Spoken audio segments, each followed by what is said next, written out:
Hello everyone, my name is Apurva and the topic that I'm going to present today is single cell genomics for studying genetic heterogeneity in tumors.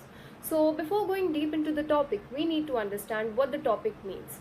So single cell genomics is the study of individuality of cells using omics approaches. So what happens in this technique is that we can probe full complement of DNA or even RNA that exist within the cells. Now what does genetic heterogeneity means?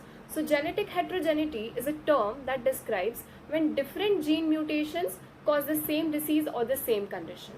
So genetic heterogeneity occurs when a single gene has different mutations or when the mutations in different genes causes the same disease or the same disorder. For an instance, we can take an example of tuberous sclerosis, which is an inherited disorder in which tumors form in the kidneys, brains, eyes, lungs, and even in the skin is caused by having mutations in the genes on chromosome 9 or chromosome 16. So the research paper that I have taken is single cell analysis reveals inter and intra-tumor heterogeneity in metastatic breast cancer. So firstly, we'll start with the introduction part in which it explains what metastatic breast cancer is. So metastatic breast cancer is also called as an advanced breast cancer or a stage 4 breast cancer. In this, the cancer spreads from your breast to other areas of the body. And this may also be the most frequent cancer type in women. This only happens in women, causing about 7 lakhs deaths per year. So in metastatic breast cancer, there are 6 steps. The first step is invasion. So what happens in invasion? The cancer cell invade the surrounding tissues of the body. The second step is the movement. In movement, the cancer cells move through the walls of the nearby blood vessels or the lymph nodes.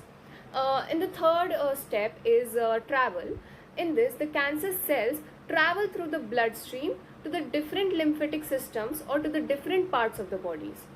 The fourth step is growth. In this, the cancer cells in small blood vessels at a distant location invade the blood vessels and move into the surrounding tissues. The fifth step is tumor formation. The cancer cells grow in the tissue until a tiny tumor forms, and then what happens is the blood vessel growth. In this, new blood vessels grow, which creates a body supply that allows the metastatic tumor to continue growing. So what happens in this is that the breast cancer from the breast in this 6 steps moves to the whole part of the body. So let's move to the second slide. Symptoms of breast cancer. So symptoms of breast cancer can be a change in the look or feel of the breast or nipples, nipple discharge with possible traces of blood. The third symptom may be redness of the breast. The fourth symptom is sudden change in the size and shape of the breast. And the fifth symptom can be constant pain in the armpits or the breast. Now, challenges in diagnosing metastatic breast cancer. So there are, I have mentioned like 6 challenges in diagnosing the metastatic breast cancer. First is age and risk factors. So age and risk factors play a very important role in diagnosing the metastatic breast cancer. The risk of breast cancer increases with age, and factors such as family history, hormonal influences, and lifestyle can impact the likelihood of diagnosis and the approach to screening. So basically, breast cancer increases with increase in your age, and also the factors like your family history. If someone is in your family has suffered from breast cancer, you are more probable to suffer with that too.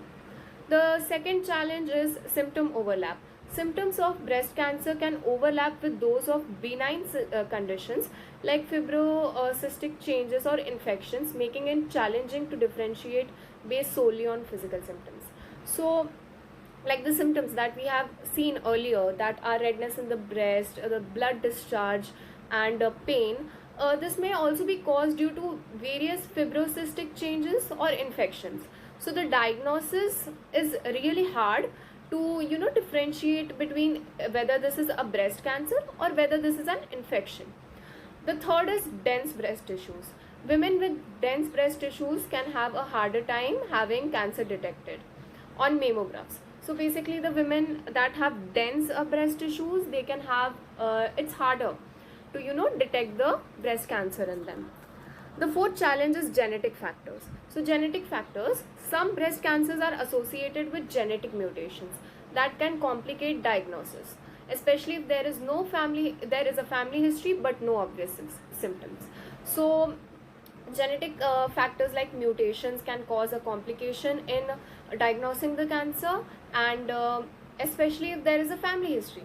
If someone in your family has breast cancer, but you don't have any symptoms, but there are mutations, it is very hard to diagnose in that condition too.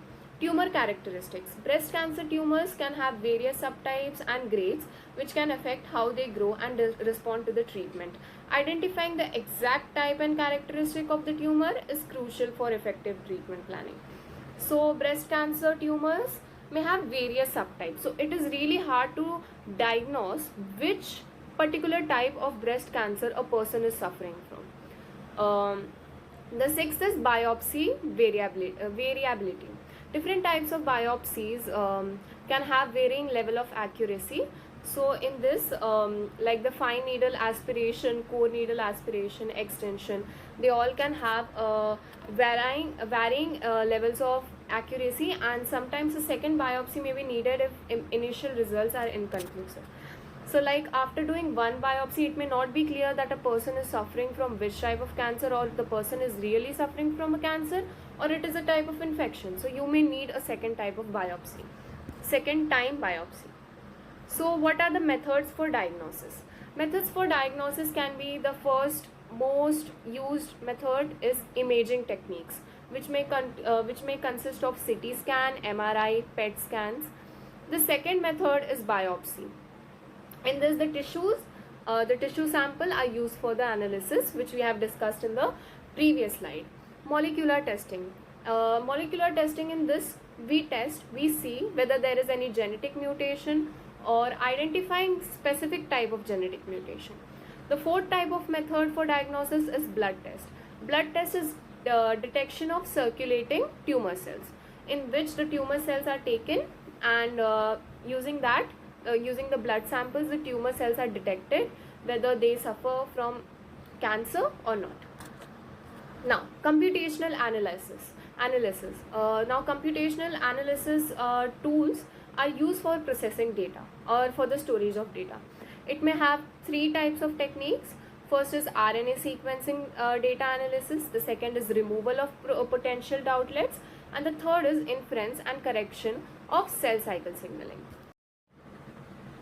So these are the results that were obtained. The first is tumor microenvironment. In this, we need to understand the interactions between cancer cells and the surroundings for a targeted therapy. The second was circulating tumor cells. In this, advanced CTC detection and analysis improved disease monitoring and treatment response assessment. The third is precision oncology. In this, taking treatment plans based on individual patient leads to a personalized therapy. The fourth one is pharmacogenomics. In this, genetic variations influence drug response, allowing the optimized drug selection and the dosing. The fifth one is liquid biopsies. In this, blood-based biopsies enable real-time monitoring of treatment efficacy and early detection of reoccurrence. Whether a cancer will reoccur or not, it may be detected with liquid biopsies. The sixth result was advanced imaging. In this, improved imaging technologies provide detailed and accurate assessment of metastatic spread. The seventh one is ongoing trials. Various trials are going on to improve the condition. In this, numerous clinical trials are underway, exploring new drugs, drug combination, and treatment regimens. And the last one is education and resources. In this, a medical person who is taking care of the patients, and the patients should be educated with the disease, and the patient should be supported in each and every matter, and an educational resource should also be provided. Now, this is a breast cancer statistics in 2020. So these are the cases of breast cancer in 2020 and the stages at which women were affected with breast cancer. Now we can see that most of the women were affected with stage 4, which means the breast cancer, which is the metastatic breast cancer. Now, discussion and conclusion. So the findings uh, that were obtained from this research was, our findings have significant implication for clinical practice and future research direction. In this, we can have the first finding is improved diagnosis. The ability to analyze single cell data can lead to earlier and more accurate detection of metastatic breast cancer. So the topic was single cell genomics. So that is why the improved diagnosis means the ability to analyze the single cell data early may lead to a detection of may lead to an accurate detection of the metastatic breast cancer. The second is personalized treatment. Every patient should have a personalized treatment. Like not every patient suffer from the same type, same symptoms, same stage of cancer.